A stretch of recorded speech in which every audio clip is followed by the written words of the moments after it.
Nous vivons une époque moderne. Tout le monde parle d'amour. Et pourtant, plus d'un couple sur deux divorce ou se sépare aujourd'hui. Alors c'est surprenant parce que amour, divorce. J'aimerais vous lire un petit passage de Éphésiens 5, à partir du verset 25. « Marie, que chacun aime sa femme comme Christ a aimé l'Église et s'est livré lui-même pour elle, afin de la sanctifier, en la purifiant et en la lavant par l'eau de la parole, pour faire paraître devant lui cette Église glorieuse, sans tache ni ride, ni rien de semblable, mais sainte et irréprochable. C'est ainsi que le mari doit aimer sa femme, comme son propre corps. Celui qui aime sa femme s'aime lui-même, car jamais personne n'a haï sa propre chair, mais il la nourrit et en prend soin, comme Christ le fait pour l'Église. » Je vais arrêter là, alors que le passage continue et donne plus de détails. Quel est le problème ? Bien, nous voyons qu'il y a un commandement de Dieu pour les maris, c'est d'aimer leur femme. Aujourd'hui, la définition que nous donnons à l'amour n'a plus rien à voir avec ça. L'amour aujourd'hui est basé sur des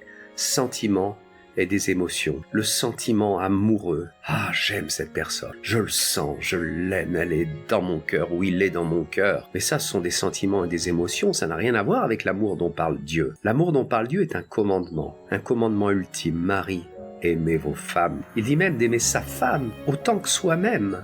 Combien de maris aujourd'hui aiment leur femme autant qu'eux-mêmes? Passé la période nuptiale, chacun voit les mauvaises habitudes de l'autre et les sentiments amoureux s'estompent, mais il ne reste plus rien. Et cette personne qu'on a idéalisée au départ devient l'ennemi juré, la pire des personnes qui existent sur cette terre. Et pourtant non, cette personne n'a pas changé, elle était comme ça au départ. Mais nous avons basé notre relation sur de mauvais principe.